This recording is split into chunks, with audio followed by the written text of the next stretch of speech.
Komisioni i jashtëm është përfshirë sërish në debatet e ashpra sa i përket miratimit të projektit të rezolutës Çame, pasi kryetari i komisionit Fatos Beja ka rikthyer për rishikim rezolutën Çame të vitit 2004, që sipas tij nuk ka marrë votat e duhura për miratimin në parlament, por që mbetet ende aktiv si propozim pasi rrëzimi i saj nuk është regjistruar në fletoren zyrtare. Në mbështetje tërësisht të këtij traktati dhe të atyre ideve parime që thatë ju, kemi projekt rezolutën e 26 rezolutën e Parlamentit Shqiptar të 26 marsit 2004, e cila është një akt që ekziston dhe s'mund të injorohet.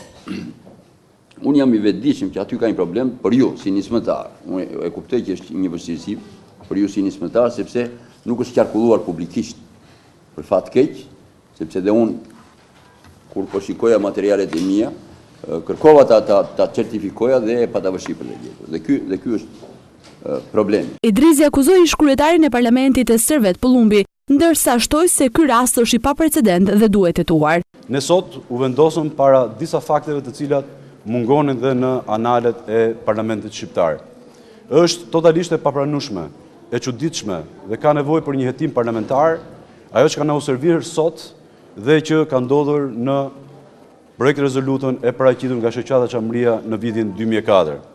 Në bazë të tabelës së votimit të seancës plenare të asaj date, kjo rezolut është e miratuar, por nga krau tjetër kemi një deformim të vullnetit të gjithë parlamentarëve shqiptar, sepse kryetari i parlamentit i asaj kohe, megjithse votimi ishte pozitiv dhe kishte kaluar, ka thënë që nuk miratohet. Në një reagim të tij, ish-kryetari i Kuvendit deklaroi se është i hapur për çdo hetim lidhur me këtë çështje. Nëse do të ishte miratuar rezoluta, atëherë ajo do të ishte botuar në fletoren zyrtare. Miratimi ose jo i rezolutës mund të vërtetohet në arkivat e Kuvendit. Nuk kam asnjë breng në ndërgjegje, ka deklaruar Pëllumbi.